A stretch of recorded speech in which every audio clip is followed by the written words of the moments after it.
有营养的东西给我们身体更多的能量，我们就可以顺着太阳这个升起这个趋势而一同上升，这样这整个的能量调动出来。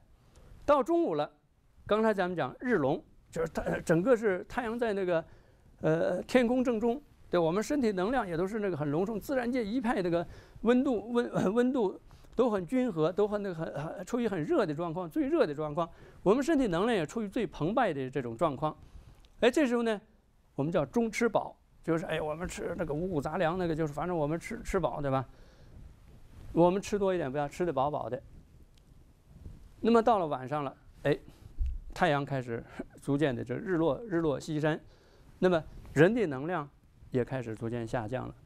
那么这个时候，如果我们再吃很多的东西，能消化吗？我们能量下降了，消化系统功能降低了，再吃很多东西，那肯定是消化不了了。所以我们叫晚吃少，就晚上呢吃少一点。什么叫晚吃少？比如我们叫晚饭8分饱，哎，晚饭吃到这个就是8分。实际上就是我们自己来讲，我自己来讲很多年也奉行这个，一直吃差不多晚上，到不了8分，我起码吃到晚饭9分饱吧，就是总是给自己胃吧留一点那个余地，这样的感觉身体状况会比较好。那么晚吃少有2个概念，第一个概念就是量少，咱们讲定量嘛，你量少，晚上的量要少，8分饱或者9分饱，对吧？然后第二个呢，就是少油腻，就是从这个油腻来讲，我们就要清淡一些。晚上量少油腻，它是这样的一个概念。因为油腻太多也不容易消化呀。所以那么这说起来很简单了，这是我们中国人的智慧了，对吧？说起来早吃好，中吃饱，晚吃少，很多人都知道，对吧？实际上生活中做起来吧，这个比较难。就这么简单的事情做起来，确实很多人比较难。有很多人吧，早上一觉好睡到快8点或者快9点，要爬起来赶紧上班，对吧？都没吃饭。有的人公队啃个面包，对吧？就跑了。那所以说那个早晨这个营养是不够的，早吃好这个很多人做不到。到中午了，打个盒饭随便对付一下，他的营养也不最该营养的东西时候，他也没有吃的怎么营养的东西。晚上下班了，哎呀，这回下班了，对吧？回家我该好好吃了，或者朋友该好好聚会了，个鸡鸭鱼肉或者什么东西，哇，那吃得饱，吃很多。那么这样的一个结果，刚好把这个早吃好、中吃饱、晚吃少这个规律彻底打破。所以呢，你晚上吃了很多的东西，产生什么副作用，产生什么危害，对吧？你晚上吃很多东西的时候，那你这个消化力不强啊，所以很多东西淤在这个胃里。第一个，消化时间要用很长的消化时间，你越吃饭晚，你的消化时间越需要长。所以你有的时候我这个8、9点吃饭，9点吃饭，有的10点才吃晚饭，太晚了。这时候你的越到晚，你的消化力越弱，你吃的越饱，你的存在的问题越多。什么问题呢？由于消化力减弱，那你很多东西没办法消化。那么人体它有个特点呢，就是如果你很多东西没有被消化的东西怎么办？跑哪儿去了？如果吃很多东西没有被消化呀，那跑哪儿去了？对吧？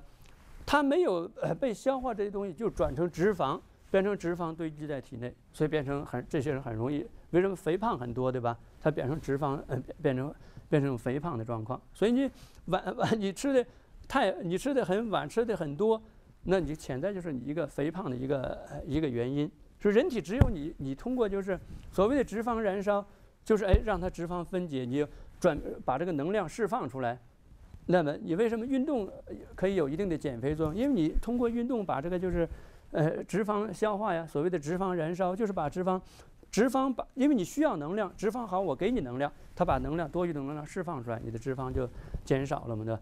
所以说你晚上吃的多，吃的太饱，那么它对你这个潜在这个肥胖是一个很大的一个问题。那肥胖产生很多高血压了、高血脂了、什么糖尿病了，就产生一系列的疾病。这些疾病很多人说，我平常身体很好啊，我生活习惯很正常啊，为什么就是我生了这些疾病啊？因为你这个饮食不规律，对吧？你早吃好，中吃饱，晚吃少，这个规律你都没有掌握。所以有一个房地产商啊，他说马医生，我最近吧，就是你看，就是我这个血脂也高，我呢就是我就是血糖也不正常，尿糖也不正常。他说你看我的血压也不正常，我睡觉也不好。他说你看看就你有什么方法就是我能保健一下。我说你先给你教一个方法，你先不用吃药，先那么你3个月给你3个月时间，对吧？晚饭8分饱，给你先3个月时间，然后再回来，咱们再谈。哎，都到了3个月以后他回来，哎呀，他马医生你真说对了，他说我试一试，我晚饭控制一些自己的量，少一些油腻，对吧？哎，我发现呢，他说的整个身体状况还真是好很多。他说从那个血糖什么的也有一定的变化，他整个确实身体的感觉上来讲完全是不一样的。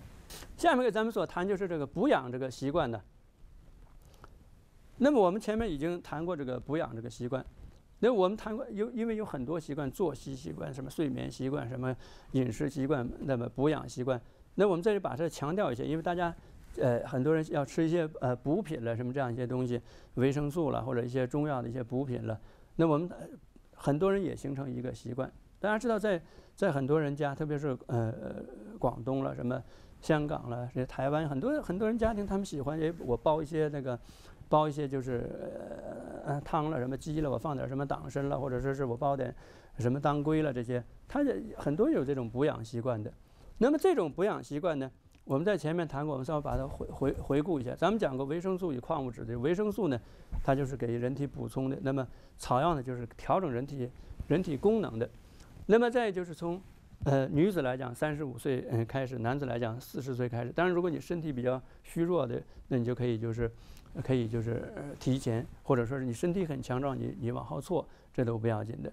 那么咱们其中谈到一个就是清晨进补，傍晚排毒，就也为什么回顾这一点，就是这个和生物钟刚才讲的一样的，对吧？早晨太阳升起，那我就开始吃一些补的，那么就是晚上我们的机能开始减退，但是我们的毒素，我们生活了一天，吸了很多一些污浊的空气，那么就是我们吃了很多一些东西，我们情绪受很多影响，体内产生很多乱七八糟的东西，我们晚上把它排出去，所以就傍晚排毒。另外，当然也讲过，把它就是补养习惯放到这个就饮食习惯里面来讲，它也谈到一个剂量的问题嘛，就是你要剂量要少，而不是多。最后一个我们谈这个就是运动的习惯。是大家最关心的问题吧，就是怎么样保持一个良好的运动的习惯。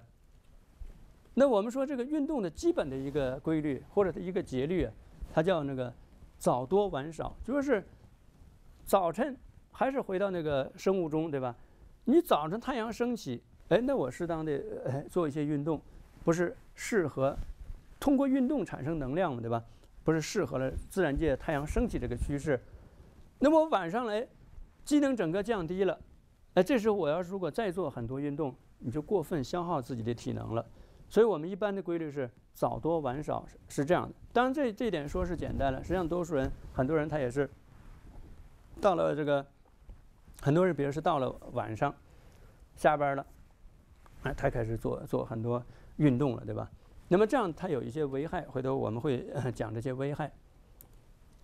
那么在美国，它有一个调查报告，有个保险公司它有个调查报告，它对5000名运动员呢，他做了一个调查，他发现这个5000名运动员当然是天天运动了，对吧？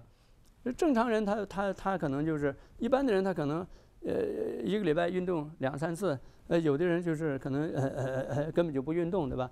那么运动员天天运动，他做一个调查。5000名运动员居然有45%的人呢，他们就是在那个就是患有就是这个心脑血管疾病，在心血管疾病。那么他们的结果检查就发现，这些运动员他们的寿命啊也远低于，就他们在中年的时候，你调他在中年的时候，运动员到了中年，很多人他有这个心血管疾病，到了就是他的自然寿命他也不如正常人。就这一组下来一发现，运动员运动本来是，生命在于运动啊，那人应该是活得更长久啊，而是为什么他们这个天天运动的人，他们寿命反而低于正常人？这是为什么？等会儿我们会分析这个原因为什么。这是一个调查报告。那么从这个中医来讲，